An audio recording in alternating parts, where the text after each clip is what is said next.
Live with CDP Sports Talk, a weekly sports and entertainment podcast sponsored by Barry Cullen Chevrolet. Live on YouTube, Facebook, Twitter, Twitch, and LinkedIn. And on audio via Apple Podcast, Google Podcast, Spotify, Anchor FM, iHeartRadio, Amazon Music, Radio Public, and TuneIn. Now, here's your host, Chris Palme.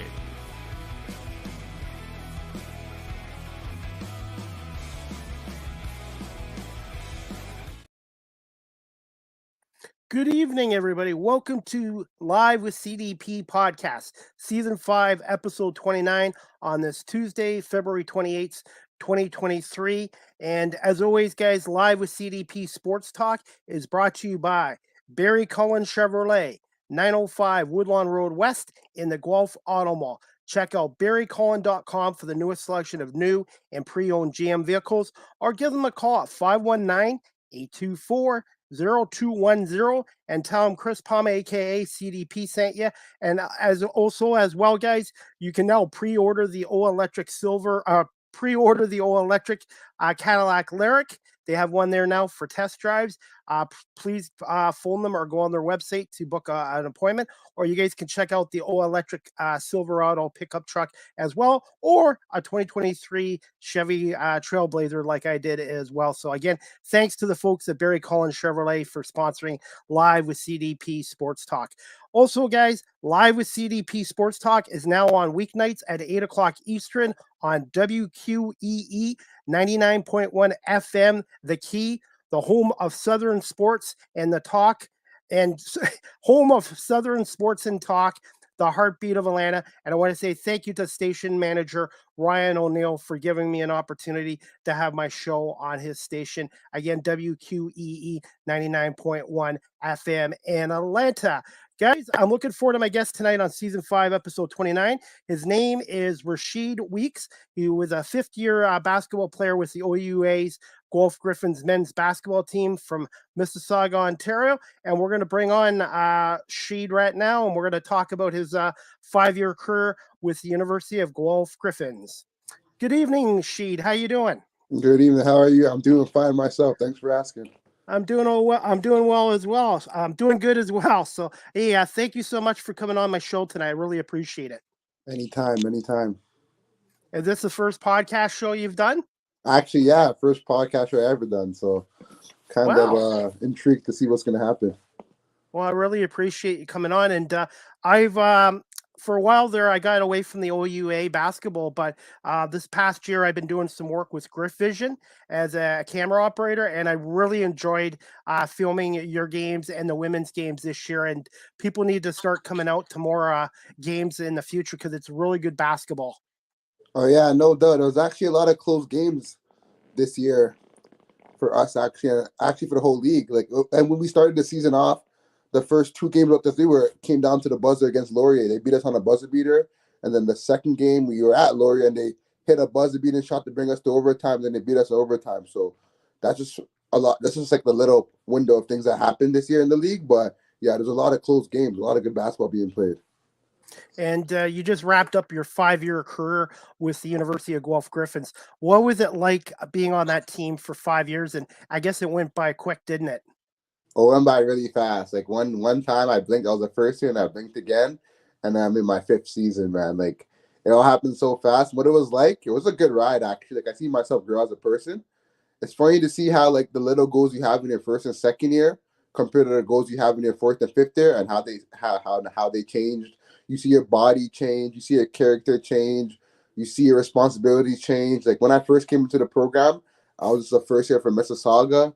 I didn't really think about me being a leader or a captain or like what I can do in order to promote the team to be better. But as I got older and I ended up being a leader and I ended up being a captain, I was like, there's actually multiple ways how even from my first year I could have got into to help contribute to the team. But you don't really look at that stuff when you're much younger. You just look at it from a basketball standpoint. But as you grow older and you get older within the league, you're like, oh, here are other ways how I can help contribute to this team. And I realized that. I got to ask you, you wore 22. Is there a story behind number 22? Is there a story behind number 22? No. Actually, my high school number was number 11. and I always liked the double numbers. But when I came to Guelph, number 11 was taken already, so I settled for number 22.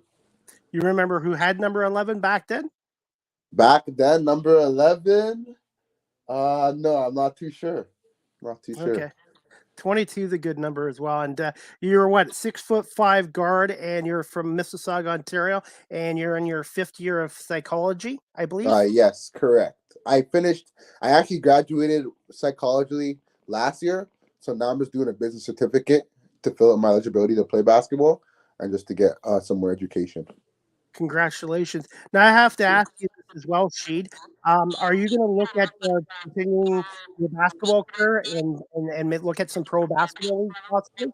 Oh yeah, no doubt, no doubt. If the opportunity presents itself, I'll be more than happy to go look at the pro opportunity. I believe I can do it. I believe whoever it takes a chance on me, they're gonna get one hell of a player who works hard, who's responsible, who's a leader, who cares more than just putting the ball in the basket. So yeah, 100%. I'll look at my options for going pro. But if it doesn't present itself, then I'll just move on. Right? There's more to life than basketball, and I already accepted that. So my options are just open right now. That's great. And I was going to say, do you have like some kind of demo reel that you can send out with your agent to pro leagues? How did that work, Rasheed? Oh, so how the pro stuff usually works is that you would actually get an agent, and then with your agent, he then promotes you with with your film and your accolades and your stats, and then he goes out and he talks and negotiates with different teams and different coaches and stuff, and hopefully gets lined up in some shape or form that way. That's just what I know of, to be exact. I'll tell you this. I never played pro basketball, obviously. I only played 1 year of high school basketball. Wasn't very good, but the game of basketball has actually changed my life because it led me to camera work, which led me to my podcast, which led me to Griff Vision and to my show being on radio. So I got to be really thankful for the game of basketball because it's just changed my life the last 3 years. Oh yeah, exactly. And I know people to myself that started off playing basketball and now they're coaches, they're trainers, they do videos, they do scouting services. And that's just the beautiful thing about basketball, like if the ball stops dribbling as a player, there's still many options how you can contribute to the game, So that's one good thing about it. Can you see yourself in the future when you're done playing basketball as a coach or being in the management side of the game? Oh, no doubt, no doubt. I can definitely see that for myself. Like I enjoy talking to people. I love the game of basketball. So if I can get to talk to people and play basketball, or even be in the mix of basketball, I'll be more than likely to do that. To be honest. Where did you play your high school basketball in Mississauga? And did you have any mentors and idols that you looked up to when you were younger? Oh yeah, I had a couple mentors and idols I looked up to when I was younger. So I started playing basketball in Mississauga. I went to high school. I went to a couple high schools, to be honest. My school journey is kind of long. So I started off at Woodland Secondary School, and then I went to St. Francis Xavier for grade 10, 11, and 12. And I went to Kentucky for a bit for prep school. I was there for about half the semester. It wasn't really a good fit for me. I got kind of homesick as well. So I came back, and then I finished out high school at St. Martin's. But luckily enough, Coach O'Rourke CEO and Coach Conrad, old assistant coach, was already talking to me at St. Francis Xavier. So when I got to St. Martin's and I returned back from Kentucky prep school, I reached out to them like, "Hey, I'm back here in Canada." And then they looked at me and then they offered me a scholarship to come to Guelph. But other than that, my mentors and idols growing up in my area, I'll just say it was like my brothers and his friends playing basketball I'm 4 years younger than my brother. So seeing them play basketball as a younger person around, I always wanted to get involved and play with them, even though I used to always lose. That was just motivated me to be better. But other than that, I had one coach growing up. His name was Chris Bennett. I played for him on Brampton Warriors, and like he always motivated me to do better. It was in the classroom, being better as a person, being better as a basketball player. And that's one thing I'll never forget. It's just him in general, because he always motivated me to be better as a person. And he always told me, like, if things are going wrong, just talk to yourself. Mentally, it's a mental battle. Speak to yourself. Talk to yourself. I can succeed. I want to dominate. And that's just one of the mentors I'll never forget about, because he helped me a lot on this journey that I have. Did you play any other positions besides guard when you were in high school? High school is fun because I just played every position, to be honest. Like when times got hard, I'll play a point guard. When there's a bigger opponent on the team, I'm a big guy. I'll play center. I'll guard the center. So there wasn't really much It was mostly positional basketball for me in high school. But as I got to Guelph, I'll say I played more of a big. And then later on in the later years, ended up being more of a guard big. But I'll say I'm mostly like a small forward. That's my playing style. Which NBA player style do you take a little bit of into your game, if any? Which NBA player style do I think? I used to watch a lot of Carmelo Anthony. Okay. Just the mid range game he has, like working guys in the post, how he extends out to the three, inside out. His mid range game, his jab steps, his first steps, his post fadeaways, like all of that stuff that he does. I try to at least take a little bit of it and try to do it myself. So that's one player I'll say I would look up to, and that's Carmelo Anthony. What area of your game has really improved the last couple years that you've worked on? Oh, one area of my game I improved a lot, and everyone can actually see this improvement is my shooting, man. Like in my first 2 years at Guelph, in my first year at Guelph, the first season we played 22 games, I believe. I didn't shoot 1 3. The second season again we played 22 games or 20 games. I only shot 6 threes. And then my third season, I was 34% from the 3-point line. So if it's one thing I said I improved on, it was definitely my shooting ability. Because when I first came into the league, the game plan was probably go under ball screens, gap him on the perimeter, leave him open, dare him to shoot. But now it's just like willing shooter, you got to close out, you got to respect this game. So that's one thing I'll say I actually worked on, and it played a big role in coming out, and that's shooting. If somebody's watching this or listening to this podcast later, what's one word to describe you as a basketball player? One word to describe me as a basketball player? I'll say energy.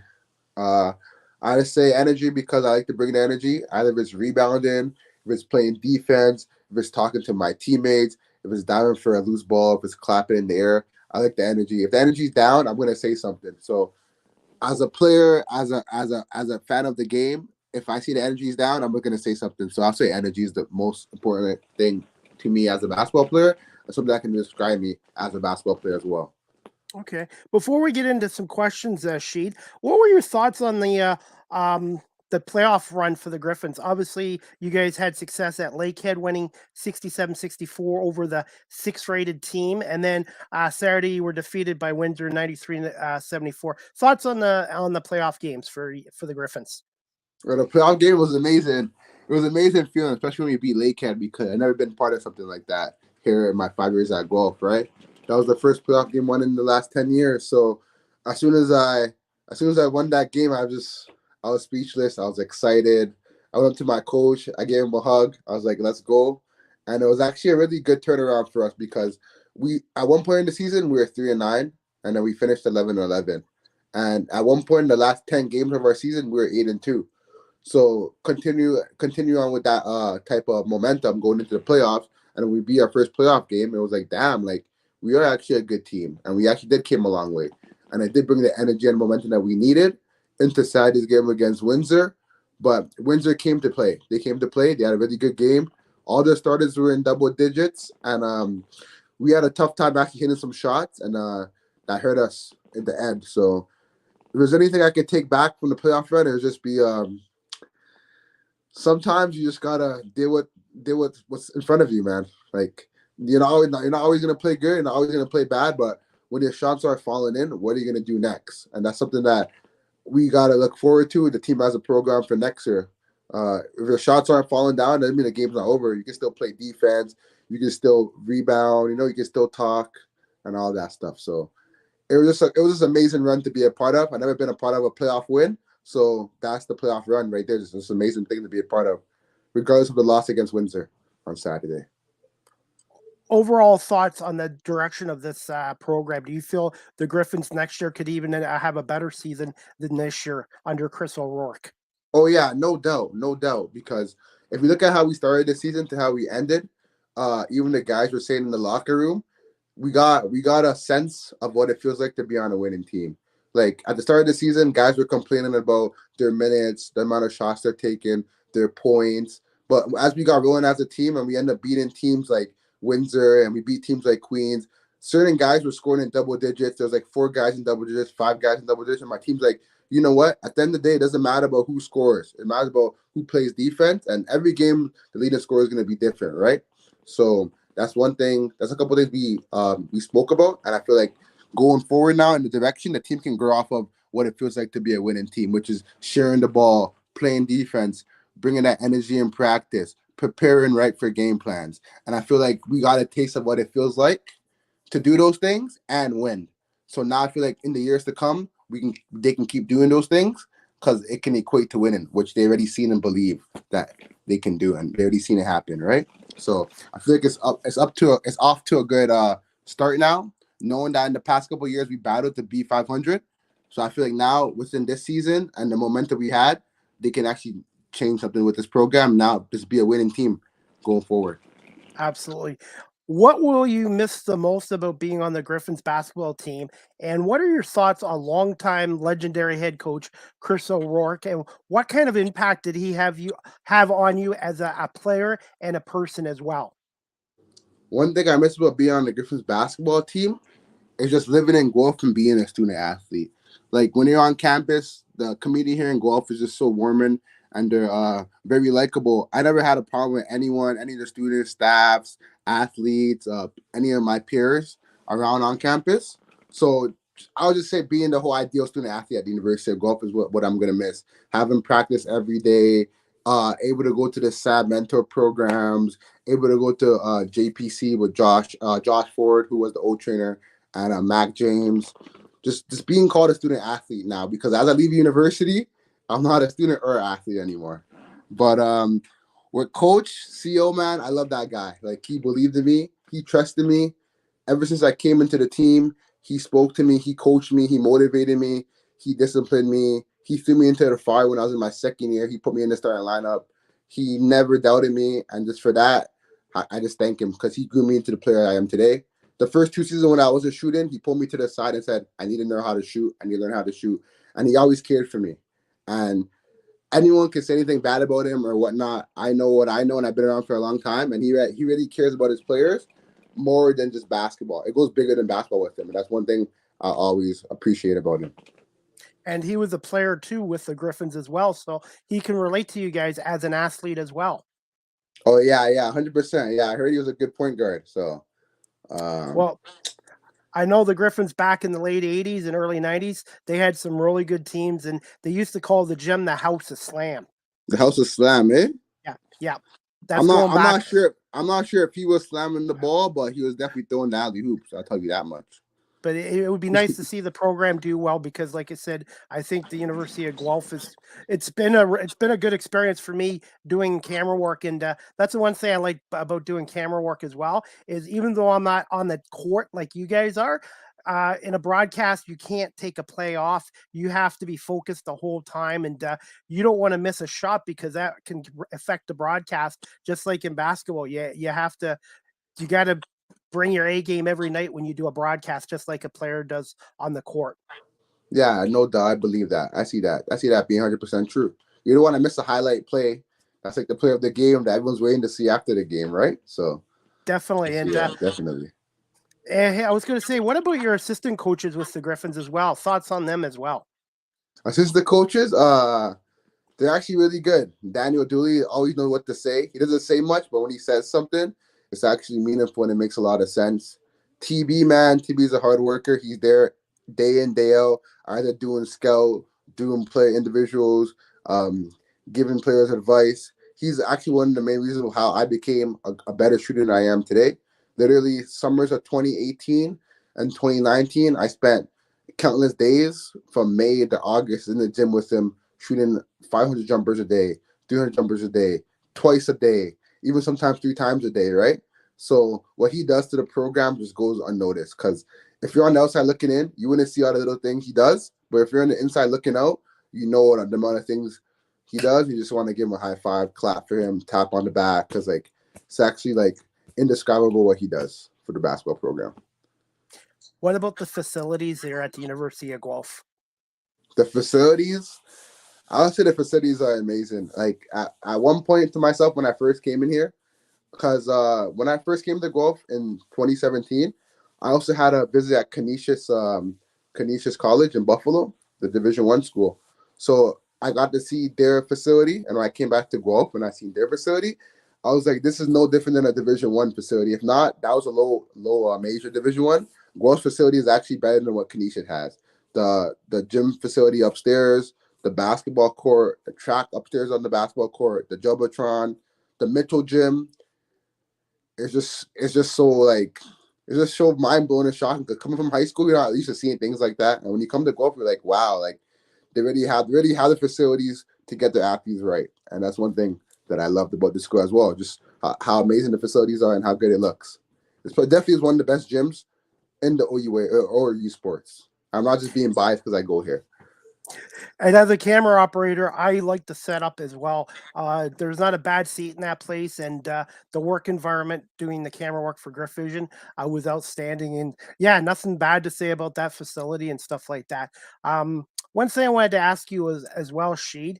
What was before I get to this question? What was a daily day like on game day for you guys? Just if you could tell my audience a little bit about what it was like on a game day for you for University of Guelph Griffin players. All right, so game day usually the night before we go through a nice practice, probably an hour hard, and we do some film in the locker room. And then the day of the game, the day after, which is the game day, we wake up. We usually come to shoot. That's around like 11 or 12. Shoot for an hour, hour and a half. You can get into the gym beforehand with TB for individual workouts. Then after shoot, you can watch film. If not, you lounge around a bit, go home. My game day routine is usually a game day nap. And then after wake up from my nap, I'll probably watch a couple Kobe Bryant interviews and just watch some basketball highlights to get my mind right. I'll eat a heavy meal. I usually like pasta and chicken, pasta and beef, whole grain pasta. And after, I'll just come to the game and ball out. Pretty simple. Nothing too much. And before you get on the court for game, do you have any music? Any music that you like to listen to get you in into the mood for the game? And do you have any rituals as well? Oh yeah. So our rituals would probably be like my pregame meal. Like I said, pasta with chicken, pasta with beef, the game day nap. But besides that, the music is actually a big part into my game day routine. Playing like Little Baby, Drake, Gunna, Young Thug, any like hype track just to keep my mind off of the game and just keep the energy flowing, the energy going. Something I can just dance to and want to yell at and just make my mind escape what I really have to focus on, which is the game, as bad as it sounds. But yeah, something like hype tracks, something that makes you want to jump and yell. Absolutely. Besides the Guelph facility, what were some of your other favorite OUA arenas? And were there a couple that you weren't too crazy about? A couple of my favorite OUA arenas. I actually like playing at Laurier. I like Laurier's gym. And I like Carlton's gym as well. Even though I played in there in my younger days. I didn't really get to play there now. But I like Laurier's and Carlton's gym. If there's any gyms I dislike, it would be Windsor's old gym. Windsor's old gym is really bad. I don't really like it. But Windsor's new gym is A1. I really like that. Their new gym is probably one of the top gyms in OUA. Probably Windsor, us, and UFT. Ryerson gym's nice too. But gyms that I dislike are like Ottawa. Ottawa, the lights are kind of dim. Algoma, not really a huge fan of Algoma's gym as well. Those would be two. And kind of Brock. Brock sometimes feels too tight, too crowded in there. So I'll be Brock, Algoma. Yeah, Brock, Algoma, and Ottawa definitely are the worst gyms for me. And in your 5-year career with the Gryphons, which team gave you the most difficulties as a player going against them, or and whether a specific player that you matched up with well and didn't match up well with? Throughout the years, I'll say a team that always gave me a problem was Brock. Because believe it or not, I never beat Brock within my 5 years at Guelph. Wow. I beat mostly all the other teams, but except for Brock. And I feel like this Brock just brings the energy, the good on defense. And there's something about playing in that gym, man. It just feels so close and tight, like there's not enough space. So if there's anything, I'll say Brock. And a team that I like to go against, I like playing against Laurier, man. I like playing against Laurier. I had a friend that went to Laurier. I know the assistant coach on Laurier. The coaching staff knows me at Laurier. And like every time I play Laurier, I just feel like I got something to prove. And back in the day when I was in my second and third seasons, A player that used to give me a matchup problem, but I love playing against was Nori Hamibama. He went to Lori. He graduated, I believe, 2 years ago. He's about like a 6'5" lefty point forward. And like playing against him, I was always gassed because he was a big, but he played like a guard and he could move like a guard. So I used to always have to do new moves and try new moves against him. And he was strong. And yeah, that's one player I can always remember playing against. And I enjoyed playing against as well. I wanted to ask you this as well. Obviously, you played high school basketball. How much of an adjustment was it going from high school basketball to your first year of OUA and the speed of the game? Oh, the adjustment was actually crazy. It was like night and day. The guys are a lot stronger. The guys are a lot faster. The guys who are playing point guard now are like as strong as the guys that are playing in the post. Somewhat somehow they compare.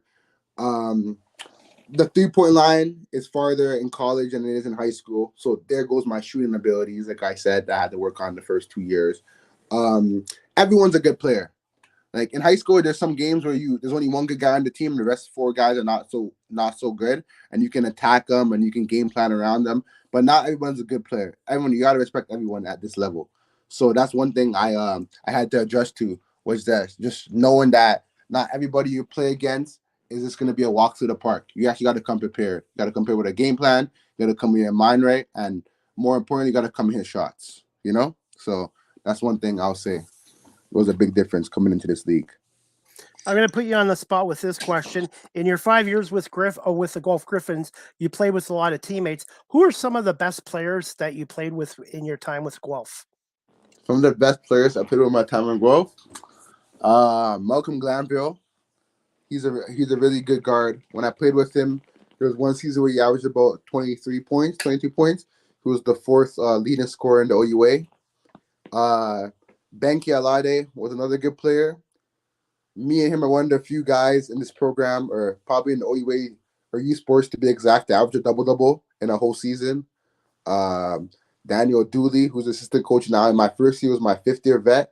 He's a good player that I played against. He was a really good shooter. I don't mean to diss anyone if I can't remember them. Tommy Yonkis, who's assistant coach for the women's basketball team, he's a really good player as well. Crazy jump hook going right. Who did I name? I named 4 guys. Mm-hmm. Yeah, those are the 4 guys I can remember. I played against with a lot of good players, but those are the 4 guys I can say in this program that I remember being really good at basketball.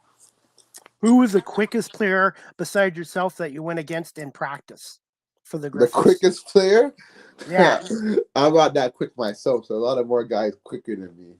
But for me, a quick player would probably be one of those quick with the ball and quick on the feet as sprinting and running.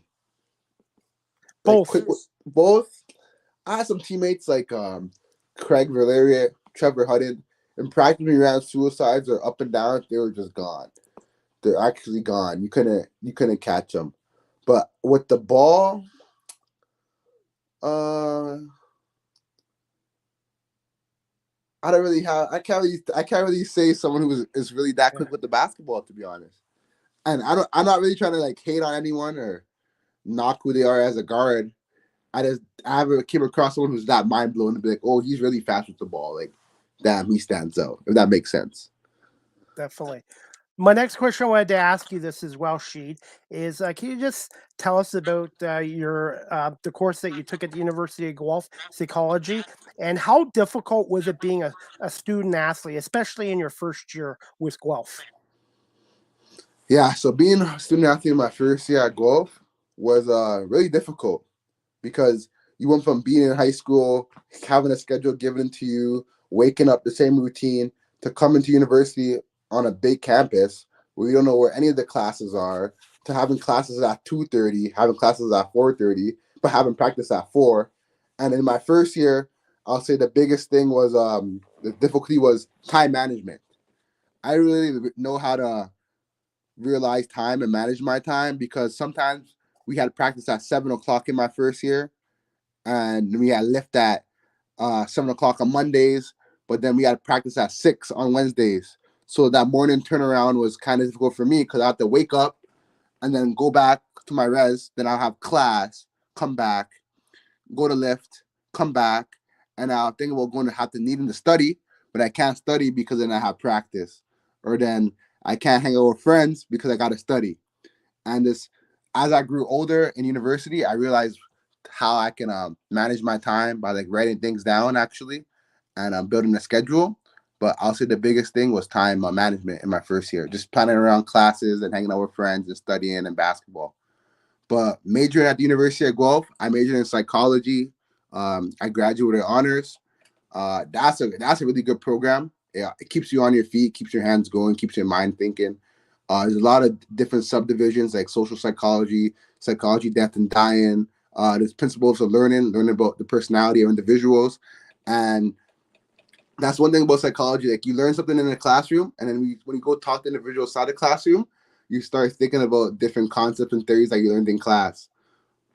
But majoring in psychology at the University of Guelph was actually a really good situation for me. I learned a lot. I learned a lot of new people, and I'm looking forward to furthering my education with psychology by becoming a social worker after years to come. Hopefully, getting my master's in social work if needed, and evaluating different like counseling roles or social work roles within the community.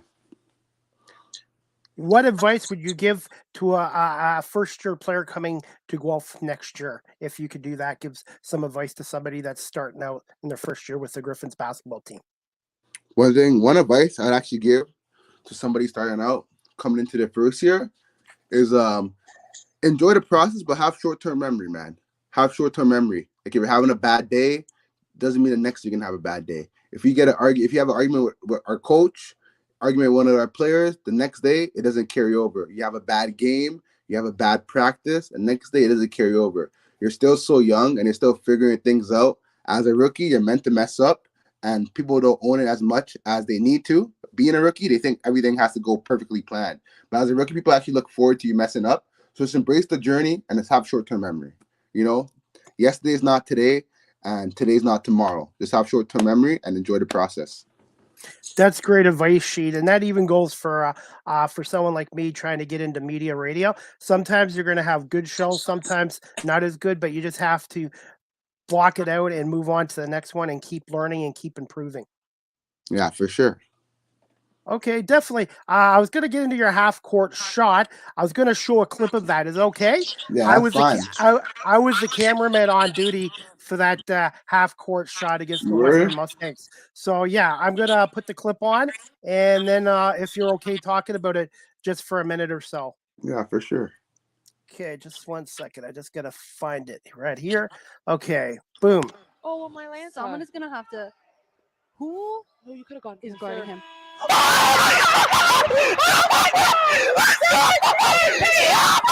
Crazy shot. Crazy. Yep.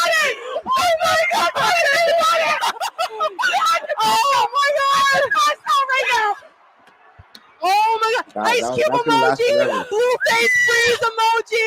Basketball emoji! 100 emoji! Oh my goodness! In the building tonight, you missed an incredible game! Oh my Lanta! Rasheed Weeks with a shot just over half court. Hits it, 3-pointer. Gryphons win 90-88. That clip was courtesy of the Guelph Gryphons men's basketball team, and I was a part of it, and I've seen it on TV, but I've never been part of a game with a half-court shot like that. It was just awesome feeling. And She, can you just describe what was going in your head when you released that ball? So when I got the ball at half court, center court, I looked and there was no defenders on me. So at that point, I was like, okay, let me just take a dribble, take my gather dribble, and take my time. And when it released from my hand, it felt really good. Like I felt like it was going in. But then when it went in, I was more surprised that it actually went in rather than how I shot it. Like I shot it for it to go in, but when it went in, I was shocked because it's a half court shot. No one in this whole gym probably thought about it going in. They just thought about to shoot it, right? So when I hit that shot, I looked at my bench and I was just in shock at first. And like 5 seconds later, I was like, I hit that shot. That's game. That's game. And like I didn't know what to say or think. Like that was my first buzzer beater I ever hit in my career. And I always wanted to do a celebration that I had in mind, but I was just so caught up in the moment, I didn't even get the chance to do the celebration I wanted to do. And it's just so like warming to me too, because that was my last home game as a Griffin, and that's how I went out. So hopefully they can remember me for something now, right? And I was surprised nobody got hurt in that pile up, because I was like, oh my God, somebody might get hurt in that pile up. That's what I'm saying. I'm a big guy, right? And I was on top of someone, so but luckily they're okay. Everyone was fine. And that was against a rival like the Western Mustangs. Western Mustangs, yeah. And like I said, 90-88 final, and that was a huge win. And what a great way to wrap up your college career at the University of Guelph with that buzzer beater half court shot. Yeah, I still like unbelievable for me that I went in when I look back at the clip, but one to remember for sure. Now, when you guys are in practice, do you guys ever practice those buzzer beater half court shots? Believe it or not, we do more, like 8 out of 10 times we do. Like anytime coach brings it in at the end of practice and we're about to go back to the locker room, all the guys that start shooting half court shots. So maybe it was just some type of preparation we had going on there, but the answer is yes, we do actually practice those half court shots at practice.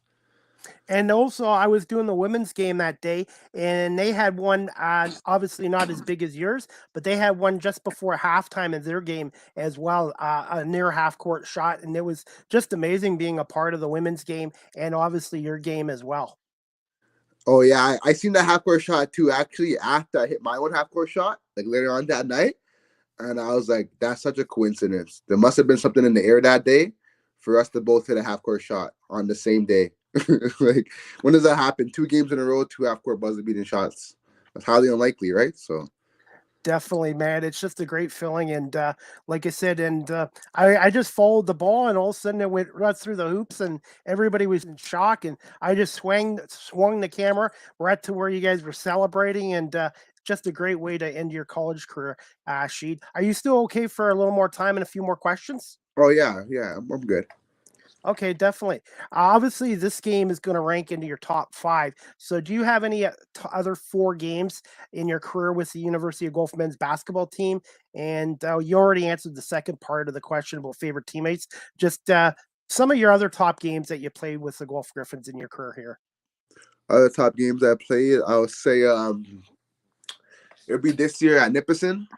This year, Nipissing came to Guelph and had 29 points. I think I was 10 for 14 from the field, 4 for 5 from the 3-point line. And this was a big game to me because although I broke my career high in points that same day, it just gave me hope. Like, I can still do this, because at the start of the season this year, I was really in my own head, and I was coming off of an injury, and I had some really bad games, and I had a bad start, and I was just mentally frustrated.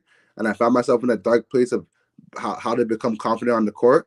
So as I came into my 5th season, in my second half of the season, and I was able to get my career high and have a good shooting performance, it just gave my confidence back, and it made me tell myself I can still do this.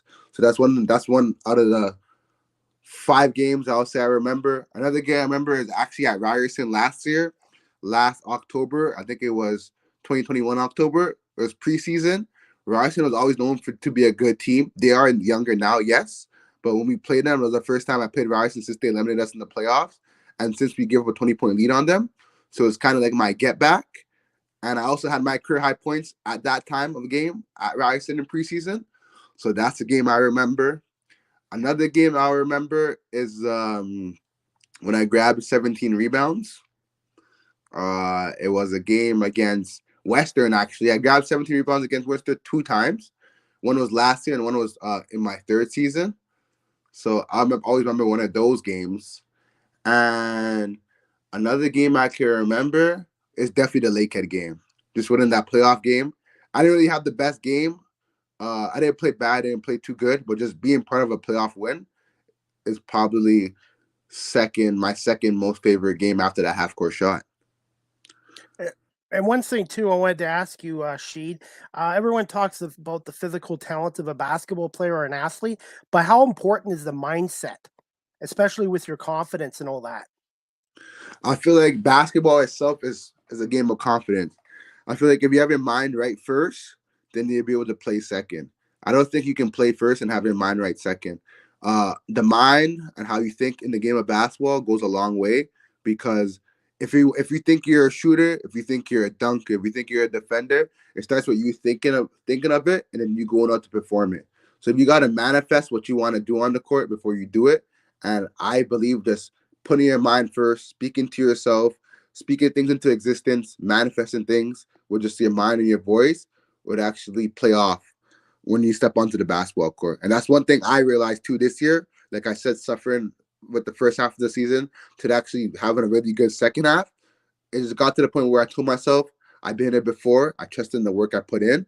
Let me just go out there and perform. And when I started telling myself I can do this, is actually when I actually started playing very well, opposed to in the past when I was like, I'm not going to shoot this shot because I'm already 0 for 4, or my coach is going to be mad at me because I'm playing bad. When you start thinking like that, then everything comes coming down on you. But if you start thinking about yourself in a bright light, then the bright light's going to shine on you. That's what I believe. One other thing I wanted to ask you too, as being a basketball player athlete, do you feel sometimes when teams have big leads that can be hard to keep your foot on the gas pedal, that you can have a tendency to let down when you have a big lead in that game? Because as you know, no lead's ever safe in basketball. Yeah, no lead's ever safe in basketball. For example, when I hit the half-court shot against Western and we won by 2 points, we were up with 10 minutes left in the second quarter, and we didn't score in the last 2 minutes, and they went on a 10-0 lead. But besides that, I would just say it's really all about experience. I feel like that comes with experience. In my first 2 years when I was younger, when I was down 10 or 15, I'll get discouraged. I'll be like, oh, the game's kind of done. The game's over. There's no way we're coming back. But with experience, and when you've been into those situations and positions, compared to my fourth and fifth, when we're down 10 or 15, I'm just like, oh, we can come back. We can cut this lead down to 6 or 7. And then we can punch and cut it down to 2. And we're back in this game, you know? So I feel like keeping your foot on the gas just comes with experience and if you've been there or not before. Yeah, and basketball is a game of runs. It's just the main thing is you don't want a team to have a 20-30 nothing run. So you just want to limit those runs, and you have to play 48 minutes and sometimes overtime to win a game. Yeah, 100%. Right, Sometimes you may have to play 36 minutes yourself to win a game, opposed to some games you play in 24, you play 15, right? So what's the most minutes you played in a game in the OUA with Guelph? The most minutes I played in the game, I want to say 41 or 42 minutes. Wow. It was an overtime game against McMaster last season. And just shows you how important cardio and nutrition and fitness is as well for an athlete. Oh, yeah, 100%. The days when I eat well before a game, I feel like I have a lot of energy. My motor is high. But days when I don't feel like I don't eat well, or like I eat like 6 hours before a game, I don't have enough energy, or I'm not as composed, if that makes sense. So energy and nutrition goes a long way in basketball. I'm going to put you on the spot with this question. Who do you see winning the OUA Final Four and becoming the champions this year? Who do I see winning the Final Four becoming champions? I got to say Windsor, man. I got to say Windsor. I see Windsor being that team, not only because they beat us. I say that because they got an amazing core of 3 group of guys who can put the ball on the floor and it's hard to stop their games. And all their games go hand to hand. There's a shooter, there's a defender, there's a great big man, and it all goes hand to hand. So, and they have good role players too. So my guess would be Windsor to be the champions of OUA basketball this year. And what's their bench like? Do you find their bench is good as well? Yeah, they have a couple guys that come off the bench who really are just within the program, within their culture. Like they don't do too much, and they do what's given to them. Hit open shots, come off ball screens, make the extra pass, they rebound. So yeah, I feel like when you have a group of guys like that, anything can happen. So I feel like Windsor has a good chance of taking it all this year. Windsor, right? And that just shows you the importance too. It's not just having 5 quality starters, but also having a good bench too. Because obviously, unfortunately, injuries sometimes happen, or somebody struggles a little bit, and you need somebody to come off the bench. And it's really important to have a strong bench to help with the starters. Yeah, no doubt, for sure. Especially during a season or a playoff run, you never know what can happen, right? So it's always good to have bench guys on the leash so they can go and attack. And being a bench player too can be hard too, because you have to make sure you're ready mentally and physically when you're called upon, because you just never know when you're going to be needed to go into a game in the first quarter or not until like 1 minute left in the fourth quarter. Oh yeah, correct. You never know. You just gotta stay ready, and that's the hardest part about being a bench guy. Hardest part about being a younger guy on a team compared to your fourth and fifth year players when you're a first or second year player. The best thing you got to do is stay ready. It's hard, but you got to stay ready. Absolutely. And this leads to my next question. Again, I guess you've already answered it sort of. Any plans to continue the basketball career after University of Guelph? And have you looked at the Canadian League Basketball League, the NBL of Canada, or are you looking for maybe even to go across to the basketball league or overseas? Yeah, I know about the NBL and the CBL, and I know about a couple leagues overseas. Sorry, but I haven't really looked into competing in those leagues yet. My options are open, like I said. I think I'm more than capable of playing pro basketball, and like I said, if a coach is willing to take a chance on me, he's going to get someone who works hard, who cares more than just putting the ball in the basket. But I would love to play pro basketball. If the opportunity presents itself, I'll definitely take it. And the most I can do right now is just stay in shape and see where it takes me. Definitely. Are you going to stay in the Guelph area, or are you going to go back to home in Mississauga for now? I'll be in the Guelph area for now to the end of the school year, then I'm going to go back home after the school year ends, after exams. Definitely, and you'll have to keep in touch with me on social media, and hopefully, like I said, you'll hook up with the league, and I can follow you. I'm actually a member of the media for the National Basketball League of Canada, so fingers crossed, maybe one of those teams will look at giving you a chance. Oh, I wish they will. They're being for a good one. So hopefully, Really I see you around. It's a really good league, and they have a partnership with the TBL as well. Their commissioner, Audley Stevenson, has been great. He's given me an opportunity to cover the league, and I'll be here's a plug for tomorrow night. I'll be at the Titans Windsor Express game in Kitchener as well, and it's really good basketball as well. Same with the TBL and the CEBL as well. Yeah, I have one of my childhood friends that actually played for the KW Titans team, Shaquan Barrett. I went to. I believe he played for the Guelph Nighthawks too. Yeah, I think he might have had a training camp deal with them or not. I'm not too sure about that, but I know he's on the KW Titans, and I played grassroots basketball with them, which is an AAU summer travel team. So I'm very familiar with the KW Titans and Shaquan Barrett. So hopefully I'm hoping to do a live interview after the game tomorrow. Maybe I can get him on as well, possibly, maybe. Hey, you probably love that. Definitely. I love the game. I just got two questions to wrap this up. Sheed, can you just tell us some of your favorite hobbies? Obviously, you brought up music, vacation spots, and did you have any favorite restaurants in the Guelph areas? And right now, do you have any favorite sports teams and athletes that you like? You did mention Kobe Bryant. Yeah. Favorite hobbies? I'll just say hanging out with friends, playing on video games, going for runs. Music, I'm a fan of pop, R&B, hip hop, reggae, vacation spots. Believe it or not, I never really been on vacation. I've been to Guyana, which is in South America, when I was 18 with my mother. But that's the only time I really been out of Canada, to be exact. The first time I left Ontario was when CO took me to Victoria in my first year to be part of a basketball tournament. So I'm not really that familiar with travel, but hopefully I do travel soon. Favorite restaurants? There's a Brazilian steakhouse in Toronto and in Niagara Falls and in Vaughan. It's called Copacabana Brazilian Steakhouse. It's an all-you-can-eat steak buffet, and I suggest you to try it as well. That is definitely my favorite restaurant. It's all-you-can-eat steak buffet. They have many options, and anytime I go there, I always leave satisfied. So Copacabana, you are my favorite restaurant. I'll have to check it out. You got to check it out. And favorite sports teams and athletes?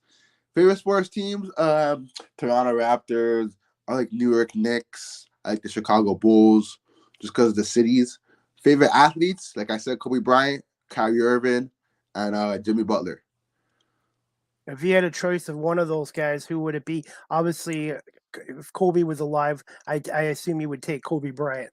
Yeah, Kobe Bryant for sure. But between Kyrie and Jimmy Butler, I'll say Kyrie Irving. because he just seems woke. Like if I hang out with him for a day, I'll probably learn a handful of things that I didn't even know existed. So probably Kyrie Irving.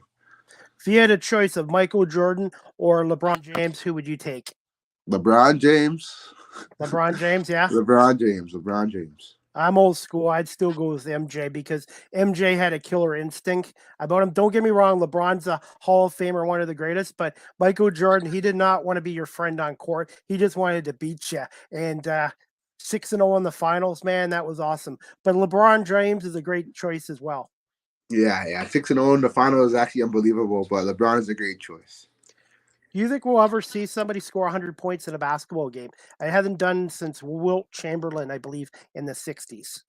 100 points? No, but I believe someone might come for 80 points, 81 points. Kobe Bryant's record.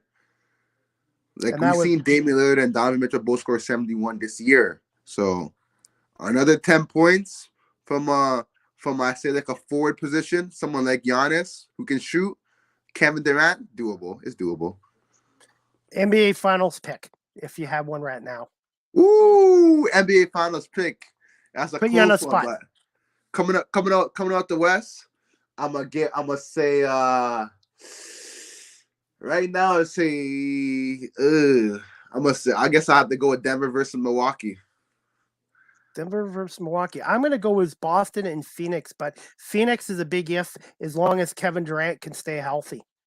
Yeah, Phoenix is a big if too, yeah. I think I get that team chemistry going. But Milwaukee is a good pick. And Denver, you know what? I would be happy to see Denver in there because they haven't had much playoff success. Yeah, exactly. They go into the playoffs, they're a good regular season team, but I feel like now they have the experience to make a push. So we'll see. Okay, and final question, Rasheed. I'm sorry I kept you over 45 minutes, but again, I want to say thank you for coming on.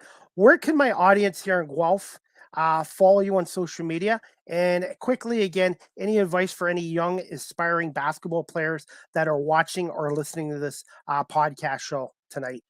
Your audience can follow me on social media on Instagram and on Twitter. My @ is Sheed's Week, which is Sheed right now, as you see on the screen. SWEEK. It's the same on Twitter, it's the same on Instagram. Once again, Sheed's Week. And any advice for young aspiring basketball players? Just stay the course, stay in their own lane. Don't get discouraged. Keep working hard. Everyone's path's different. When you're 15, 16, 17, one of your teammates or friends might get a scholarship or an offer. It doesn't mean you will get a scholarship in 2 weeks or 3 weeks from now. Keep going. Don't compare your journey at such a young age to other kids around you because you don't know the end goal of it. You guys are still in high school. Keep balling. You're in grade 9. You didn't make the junior varsity team. You didn't make the junior team. That's okay. You still grade 10, 11, and 12. Keep going. Don't count your success upon others' success. Look at your own success and create one of your own, if that makes sense. And one thing I was going to add too is I know in the media industry, you're going to face rejection at some point. Never give up and just keep working and grinding away and continue to learn and improve as an athlete or whatever profession you're in as well. Yeah, facts. I believe that as well. That's very true. Definitely. And Sheed, if you could give me about 20 minutes, I will have our episode downloaded to my audio platforms, and I will definitely send you a copy of this. But hey, you're the first OUA basketball player to come on my show, and I really appreciate your time tonight talking about your 5-year career with the Guelph Gryphons men's basketball team. Thank you, and I say thank you for having me. Being the first OUA player on this show, just a start for what you're starting, and it's good that you're willing to let OUA players share their story on such a platform that we don't have. And I hope in the future you get a lot of views and get a lot of ratings, and you're able to run it up and make something out of this podcast show you have. Well, thank you so much. And it will be on WQEE 99.1 FM, I believe either this week or next week, but I will let you know. And I'd like to get Chris O'Rourke and maybe some other Gryphon players to come on as well, because OUA sports is really good. I'm really impressed with the women's and the men's sport, and definitely look forward to doing Griff Vision again next year, filming the sports teams at the University of Guelph. They've been really good with me as well, Griff Vision.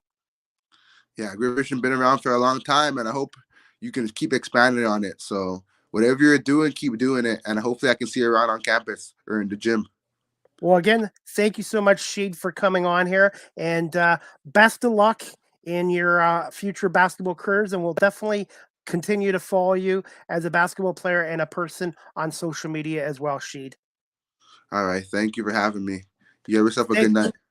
You too. Thank you so much, Sheed, and we'll keep in touch on social media. Good night, buddy. Will do. You have a good night yourself. Goodbye. You too. Thanks.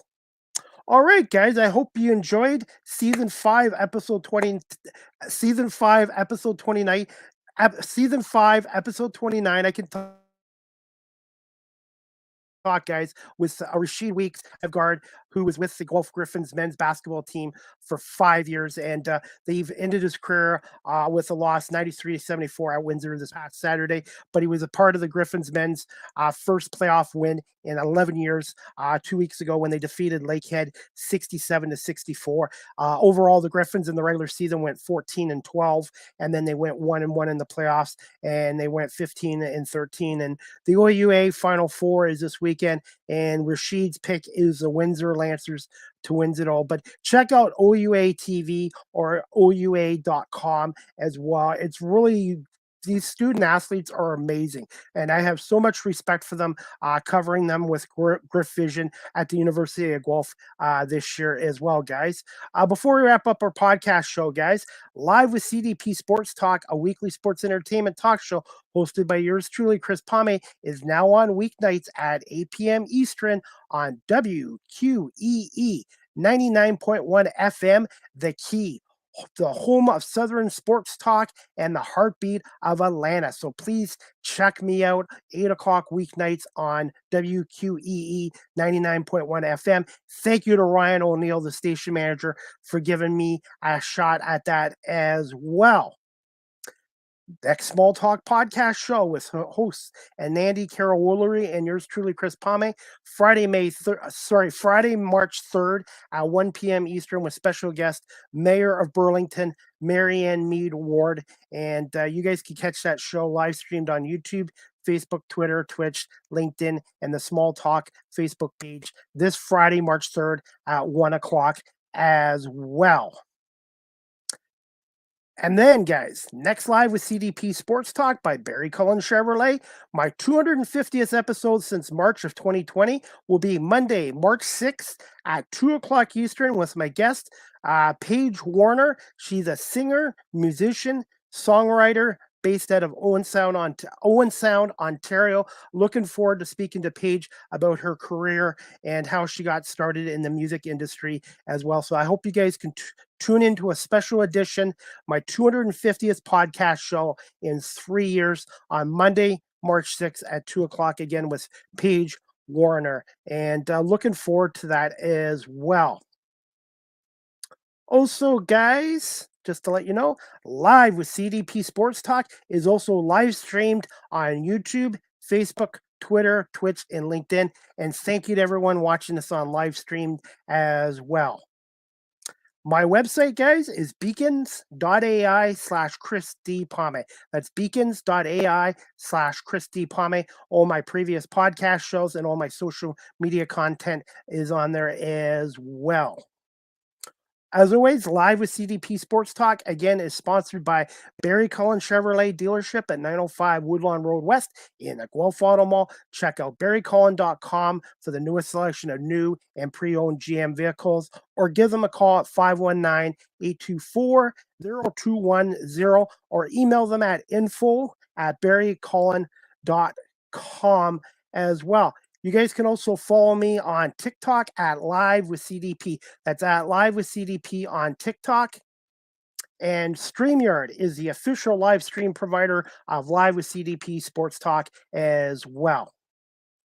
Finally, guys, Live with CDP podcast.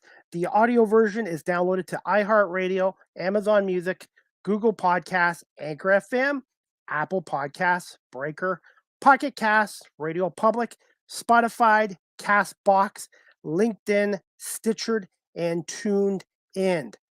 Also, guys, you can also email me at cpame cpalme19@gmail.com. And you guys can also follow me on Facebook, Twitter, Instagram. And also, guys, please subscribe and like my YouTube channel, Chris Palme, or Live with CDP Sports Talk on YouTube as well. And before we wrap this show up, guys, the NBLC Coach of the Month is Doug Plum, the head coach of the defending National Basketball League champion London Lightning, who are off to an 11-2 start. Their next game is Thursday night, 7 o'clock against those Sudbury 5. So congratulations to Coach Doug Plum of the London Lightning for being the NBL Coach of the Month. And yours truly will be at the Kitchener-Waterloo's home opener, Kitchener-Waterloo Titans home opener tomorrow night against the Windsor Express, 7 o'clock tip-off. Check out my social media pages and YouTube channel for live interviews, videos, pictures, and I'll be writing a story from the Windsor Express Kitchener-Waterloo Titans game as well. Some quick NHL news. The the New York Rangers reportedly have acquired Patrick Kane from the Chicago Blackhawks. The Leafs today traded Sandin to the Capitals for Gustafsson, and also acquired former defenseman Luke Shen from the Vancouver Canucks as well. And again, guys, Live with CDP Sports Talk is now on weeknights on WQEE 99.1 FM, The Key in Atlanta, Georgia as well. And that's it, guys. I want to say thank you to my guest, Rasheed Weeks, a fifth-year student from the University of Guelph and a psych student, for coming on tonight and talking about his 5-year career with the University of Guelph men's basketball team. And again, I hope you guys can tune in for my next Live with CDP Sports Talk. Again, brought to you by Barry Cullen Chevrolet, my 250th episode this Monday, March 6th, 2 p.m. Eastern, with my guest, Paige Warner, singer, musician, songwriter, based out of Owen Sound, Ontario. Again, I want to say thank you to Rasheed Weeks for coming on, and for everybody watching this on live stream and on my audio platforms. I hope everybody has a great night, and we'll talk to you guys this Friday for the Small Talk podcast at 1 p.m. with Mayor Marion Mead Ward and my co-host, Andy Carroll Woolery. Have a great week, everybody, and we'll talk to you guys Friday, and we'll see you next Monday for my 250th Live with CDP Sports Talk episode. Good night, everybody.